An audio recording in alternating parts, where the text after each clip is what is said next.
and I'm also recording. Okay, so if you don't want to be seen, just don't turn on your video.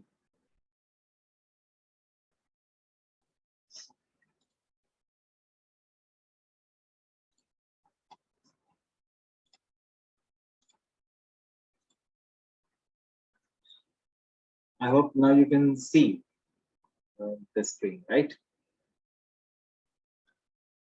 So first of all, welcome to this introductory presentation upon linguistics. We have already covered properties of human language. That is the first topic in the syllabus. And we have talked about the design features, Charles Hockett, the short formula, mnemonic formula, CAD square, R square. I hope you remember, all of you, right? You have to confirm it. Yes, sir. I will not know, right? You remember this, right? We have done it, okay? Yes, sir. Yes, sir. Right. Yes, sir. Yes, And sir. Hockett actually gave 16 of them properties, but generally in the books of communication skills, the properties that are mentioned again and again, the properties that are constantly mentioned are these. In addition to them, of course, you have got semanticity, prevarication, and so on and so forth. But these are the 6 central properties that are established as far as communication skills are concerned. Now, because he gave 9 properties of communication that humans and animals share, and then he gave in total 13, that is 4 more properties, 9 plus 4, 13 properties in the beginning, and he added 3 more properties. So in total there are 16 properties. But I have generally not seen people learning all the list of all those 16 properties. Just remember that in the beginning he gave 13 and then he gave 3 more, so that became 16. The first 9 are not specific to human language, but then after that, the next 4 properties that he gave among these 13 first properties, they are related only to human language and not to animal communication. This was all happening in the 1960s. Okay, so when we talk about properties of human languages, these are the properties, and we do mention the design features of language by Charles F. Hockett, right? Then we talked about the various types of linguistics. In fact, I remember having asked you questions, a couple of questions, and I also remember Deepti ma'am repeating those questions. I do not see her. Yeah, Deepti ma'am is here. So Deepti ma'am, would you like to give the answer to those questions? Because you were interested also in the very beginning. And also, of course, repeat the questions and answer them. Would you like to do that? Or shall we just continue and take them up later sometime? Hello, Deepti ma'am, can you hear me? Hello. Yes, Deepti ma'am. Do you have those questions in front of you? Sir, I prepared only burnout. I read. The answer, in fact, you shared an answer with me. And I also remember Anuj probably also working upon those questions. Okay, we'll take them up in the discussion later. Don't worry. So then we've got types of linguistics in which we have synchronic linguistics, diachronic linguistics. As you see, syn and dia, they share chronos. That is the term for time. Syn is together, so that is a given point of time. When we study features of language at a given point of time, it became specially popular with Ferdinand de Saussure. I'm going very fast because we've talked about this earlier. If you have any problem, do tell me, okay? The first 3 slides, because we have already covered in previous lecture, so I'm going a bit fast. If you want to reduce my speed, do tell me, okay? I'm only revising them. We're not talking about them in detail. So syn and dia, syn means together and dia means through. Chronos is time. So when we talk about features of language / languages at a given point of time, it is called synchronic linguistics. When we talk historically about changes in language and the features of languages through time, it is called diachronic linguistics. Then there is comparative and contrastive. Comparative is when you take features of languages, you compare them, you work backwards, constructing proto-languages and language families, the genetic classification of languages, as was done in philology. Then you have comparative linguistics. And when you go synchronic and focus upon the differences between features of languages, then you're talking about contrastive linguistics. So comparative linguistics, it had been in force and in power at least, yeah, some people are entering now, at least for approximately 150 years before 1950s. And contrastive became popular after 1950s. Then we've got historical linguistics, which is very much parallel with diachronic linguistics, but it is a bit more because it talks about etymology, relation between cognates, which is the area of comparative linguistics, and so on and so forth.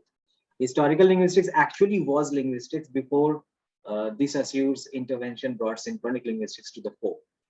Then we've got theoretical versus applied linguistics. Applied linguistics takes the findings of theoretical linguistics, and just as in other fields, it applies those findings upon some specific streams. Then we've got dialectology. As you can see, it's logos, that is the systematic study attached to dialects. So we'll talk about dialects and language variation and change. So I'll not go deep into here. So dialectology will be the study of a systematic study of dialects. Graphology, as you know, graphene is to write. So that will be a systematic study of writing, how speech is converted into speech sounds are converted into written symbols. Then we've got lexicology.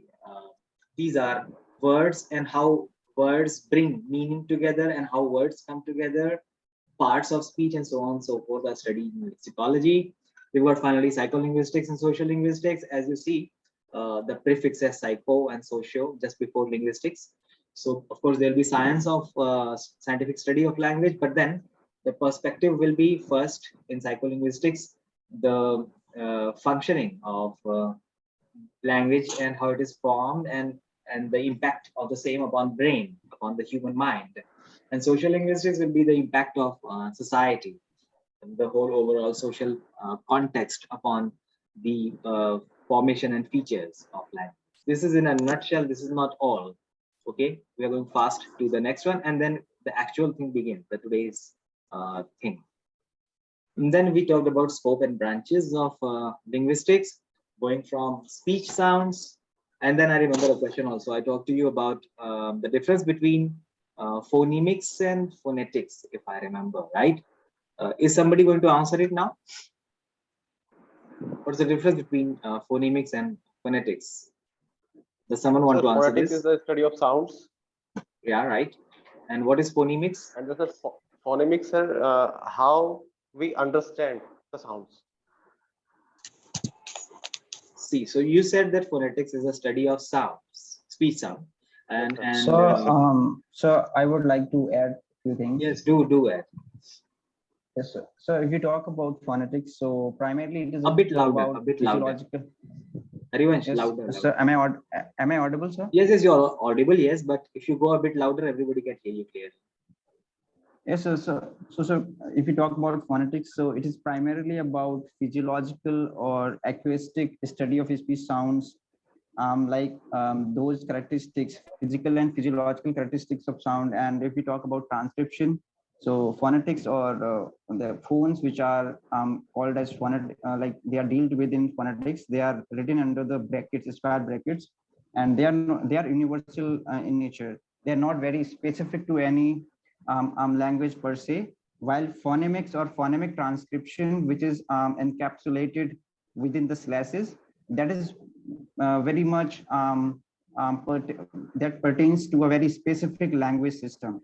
So suppose that sound for that could occur in French as well as German and English. So what their pronunciation or their phonemics of phonology would be different. So I think that's the thing.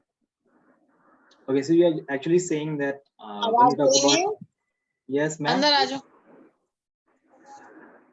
Okay, that was accidental. So you are saying that Phonetics is actually more physical, externally visible and recordable, and phonemics is more conceptual. It is about the study of phonemes, which in themselves about are abstract entities, functional abstract entities.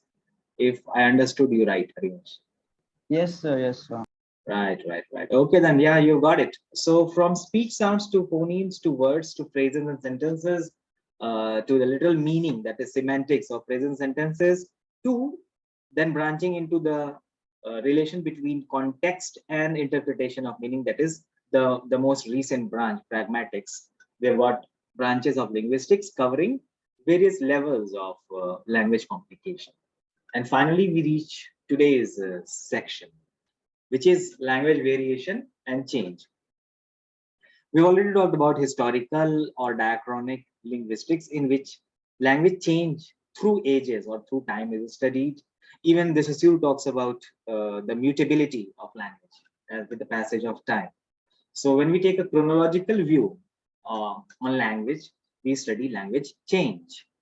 But then in modern linguistics, variation is more important than change. In traditional philology, right up to the beginning of the 20th century, say up to 1916, language change was central in the study of languages, which was called philology or historical linguistics in hindsight. But now language change is important, but not as important as variations in language. And variations are of two types: geographical or regional variations. For example, you've got various accents in geographical variations, and then you've got social variations. You've got various registers in social variations. It's also, a part of social linguistics, or social acts are studied under this. To be more precise, now we are going towards language variety. Can you see the whole screen, or the thumbnail is impinging? Can you see the whole screen, all of you? Yes, sir. Yes, sir. I can Yes, see. sir. I mean, even you can see the screen even now. I have to confirm this. When I put the thumbnail in at the center, can you see the whole screen even now? Yes, sir. Okay, so it's only for me, the person who is sharing it. Fine. So first we'll talk about language variety, and the core is, of course, individual dependent, like you and I, when we speak, and which is a matter of forensic linguistics. When we speak, when we write, when we use language, uh, there is difference between your use of language in vocabulary, grammar, and pronunciation. Of course, there will be a lot of it common, but then there'll be a touch, your touch in use of language, and my touch in the use of language.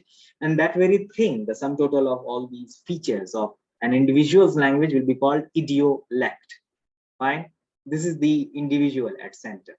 From idiolect, when we move outwards towards larger entities and move towards regional varieties of language, we go towards dialect, as we talked about, and then which is studied in dialectology, and then sociolect.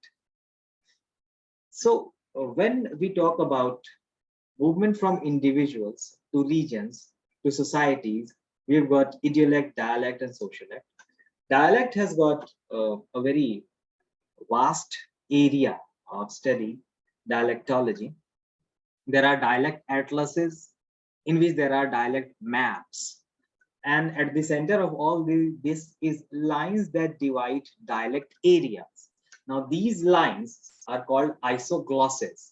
The work of Hans Kurath is very, very important in this field. I have taken this image from the United States of America dialect map, in which y'all, you all, you guys, and you are used in various regions, and the regions are shown with red, green, and blue, and then lines separating those regions. These are our isoglosses. Okay, I hope it is clear. Isogloss is a line that separates two dialect zones. Okay, and the name associated with dialect maps and dialectology is Hans Kurath's. From then isoglosses, we come towards pidgins and creoles. But what I have not mentioned here is a very well-known term, lingua franca. So lingua franca would be a language that is commonly understood in a huge area by large number of people, many of whom do not speak that language as their mother tongue. Somebody wants to say something? No? Okay, if you want to say something, you are very much welcome at any given point of time. So a lingua franca that I have not mentioned here because it's very easily and well understood is a language that is used as common kind of currency. For example, English, if you want, Esperanto, that was aimed at being lingua franca but could not become, or Swahili in the African region. But then pidgins are a bit different. But before that, another term comes that is called a patois. Patois is a bit too deep, and generally no question upon patois has been asked in UPHESC, but still the Jamaican patois, as you can see in the Caribbean zone, is very much well established. Therefore, I had to mention patois, P-A-T-O-I-S, patois. After which comes the next level, pidgins. So pidgins are simplified languages. When there are language groups coming together and they have to communicate because of commercial or socio-political reasons, then it's a natural process. And something like a mixture of their languages is developed. In this case, English and the local language. So there are two groups of English-based pidgins: the Atlantic group around the Atlantic Ocean and the Pacific group. It has got a colonial history. So, the colonies as they spread, and the Europeans, including French and Spanish people, they spread, and their languages also spread, and pidgins based on their languages were formed. But we are primarily concerned with English-based pidgins. So there are two groups of English-based pidgin. I think that in 5 minutes, this session will automatically end. So you be on the lookout at the WhatsApp group for the next link. It'll take 2 minutes. I'll create another link and share with you. Okay. But please do join quickly because we don't have time to waste. And without any announcement, this Zoom will end this session at 7:30 plus 10, 7:40, I think, or 7:39. So I'm announcing it beforehand. Somewhere around 7:40, this session will end automatically. And then I will paste, if need be, another session. So please be on a lookout for that. So now we have got the Pacific group, in which we have got the most famous Tocpicene, and we've got the Atlantic group, in which we've got the Caribbean pidgins and the West African pidgins. Pidgins are simplified languages. But then, just after the birth of pidgins, which is not the native language of any one generation, it naturally happens that with the passage of time, more and more people start speaking that language. And some people are born speaking that language. And then there is a movement towards more standardization, or you may say more complexity and more graphization, lexicalization, and so on and so forth. And thus, through the process of creolization, all these processes come together, is the birth of Creole made possible. So pidgin is born by process of reduction and simplification, and creoles are born by process of compartmentalization, especially functional expansion and complexity. When we talk about developmental stages of pidgins and creoles, they come together. And of course, the prestige dialects and languages, it begins with marginal contact when a restricted kind of language use is developed in pidgin. Then we have got slow nativization and extended pidgin. Finally, one whole generation of people are speaking that pidgin as a native language that has reached the status of a Creole. And then, because even a Creole is looked down upon by the acrolect people, there are three stages. So there is basilect of Creole, that is the base. There is mesolect of Creole in the development process, the middle stage, and there is the acrolect of Creole. So between acrolect and standard language, a language that is being formed out of that Creole, there's a process called decreolization. So from pidgin to Creole, you've got creolization. From Creole to standard language or prestige dialect, if you want, there is decreolization, which is a movement towards standard language. Now, when we talk about English-based pidgins, English happens to be the super straight, the language upon whose structure, grammatical structure, and basic lexicon, the pidgin is formed. In some cases, there are two equally powerful languages, so there will be add straights. But we are talking about the Atlantic and Pacific regions, and then we are talking about English as a language of power, and their local languages as colonized people, language of colonized people. So in that case, we will have super straight and substraight. So super straight will of course be English, and substraight will be any language of Pacific tribal people or Caribbean people, and thus will be formed a pidgin. Okay, I hope I've covered all the terms. If there is something left, and I remember or you remember, we'll bring it to the fore. And now we will talk about language change. Okay, I must also mention two more things in language variation or varieties. One thing is register. That is a situational kind of language style.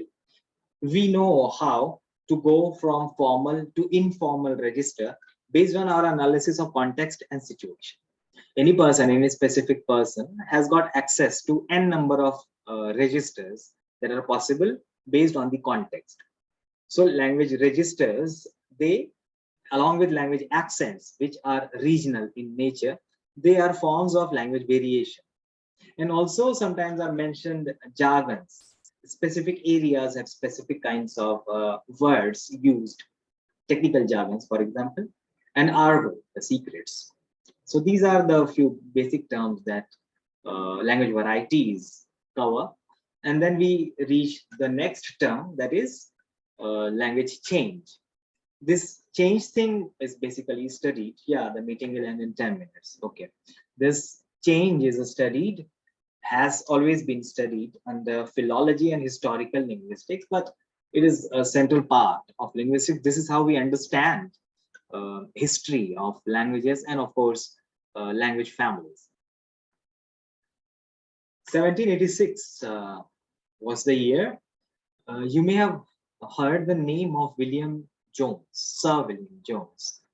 He established, if I remember, the Asiatic Society of Bengal or India was it? Okay, the Asiatic Society of India. That guy was a polymath and a polyglot. We don't get people like those 19th century polyglots nowadays. These were the people who were established. For example, he was a government servant. He'd come from England to India.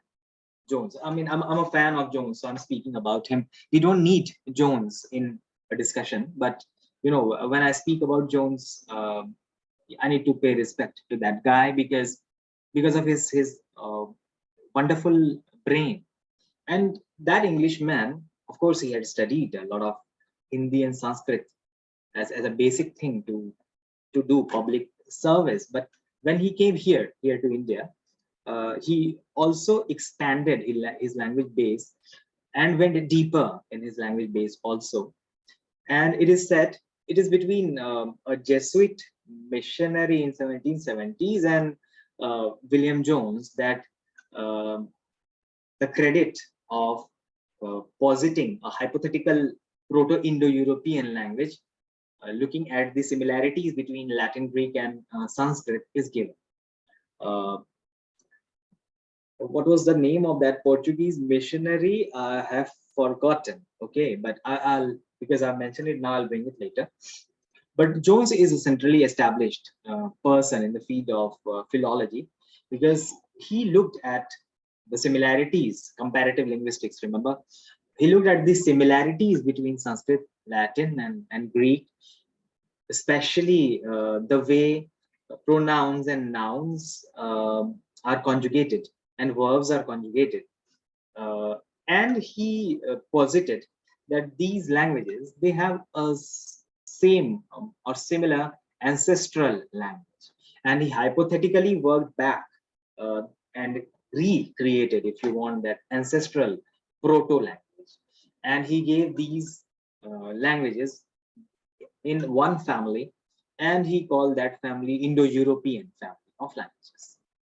So now when we talk about historical linguistics, we always mention William Jones, Sir William Jones. But then before we talk about rules and all kind of things of historical linguistics, there is an easier thing here, the great vowel shift, which I'm quite sure you must, all have studied and heard about. The idea is that when we study language change in one language, for example, English, then shift from Middle to Modern English also included a couple of central changes, for example, inflection leveling and changes in the internal structure of the words, and of course the central sound, the nucleus of the syllables, that is their vowels. So in the phonological manifestation of language change comes the great vowel shift.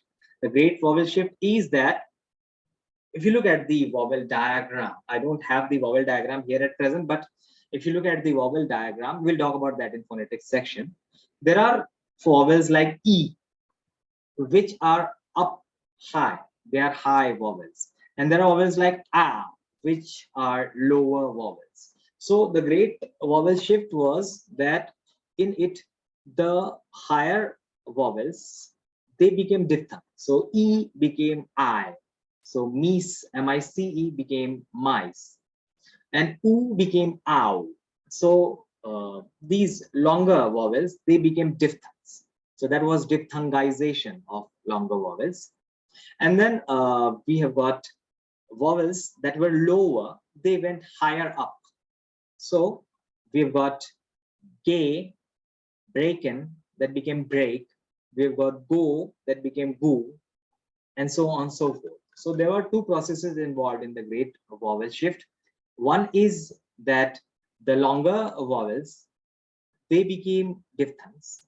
And second thing is the comparatively lower vowels, they went higher up. So if when we take the vowel diagram and diphthong diagram and talk about this, which we will do, and you do remind me of the great vowel shift when we talk about vowels and diphthongs, then it will become clearer. Finally, we'll talk about lexical change. Now, lexical change is, that is, word and how words are used and their meanings are associated. So the basic lexical changes are eponyms. Epi is upon and onymas is name. So eponyms are words that come out of names. For example, the kind of cloth that came out of the city of Neem was called the Neem, and it became denim. Motor plus hotel was blended into motel. Telephone was cut into phone. I've forgotten the full form of radar, but it is, something like radio, and every letter of it has got some meaning. It's very ironic that I'm a person of science background and I've forgotten the full form of laser and radar, both of them. They are called acronyms because the letters, as you see, they stand for some full word and they are stuck together and they are spoken as one word. So it is not radar now, it is radar. Similar process is followed for magnetic resonance imaging, but here M and R and I, they are not read as one word, they are read separately, MRI, and that's why it's called abbreviation. So you see, acronym and abbreviation, they take the same process, but acronym makes one full word. As you can see, onymus is name. So in this case, a higher name across onymus. So a higher name is formed in case of acronyms. In case of abbreviation, brex or brevis is shortening, and ab is a prefix. So in case of abbreviation, only the extra letters are removed and the first letter, capitalized form, is used, but then the letters are pronounced separate. And then you have got finally borrowing. What is borrowing? When a foreign word is used per se in the language, like ménage à trois, like ensemble. In Spanish language, they literally call hot dogs perros calientes and so on and so forth. And this is lexical change. Now we've come to phonological change. And we have now come to a very interesting area. We talked about language families, right? So this has got something to do with language families. I hope you remember your Kakha Gagha. So this one is more understandable and easily understandable if you keep Kakha Gagha in mind, okay? So I will do it Kakha Gagha way because I've analyzed it also in Kakha Gagha way. But the original Grimm's law is like this, that bha, dha, gha, ba, da, ga, and pa, ta, ka. All these sounds in Proto-Indo-European language, that is a hypothetical language, they are converted in their cognates into ba, da, ga, pa, ta, ka, and fa, tha, kha, or ha. Any one of them. We'll talk about that. Actually, it is like this, that when there is a bha, it changes into a ba. When there is a dha, it changes into a da, and so on and so forth. So just remember bhadaga, badaga, pataka. And then bhadaga, badaga, pataka, it will be converted into badaga, pataka for thakha. But bhadaga doesn't exist. I mean, these three phonemes, they don't exist in modern English. They belong to Proto-Indo-European. For example, if you want Sanskrit, the example, the first most conspicuous sound that Jones had seen was the similarity between Pitri and Patter. And that's how he has seen and posited the possibility of Proto-Indo-European, the same mother language of Sanskrit and Latin. So we've got Pitri or Patter in Sanskrit and Latin, Matri or Matter in Sanskrit or Latin, Bhatri or Brother, in English, but I don't know the Latin form of Bhatri. What is it? Frater, sorry, Bhatri or frater in Sanskrit or Latin. So you have Pitri and Patter, Pa and Pa, the same in Sanskrit and Latin. But then in English, it becomes father. So how do you relate English with Sanskrit?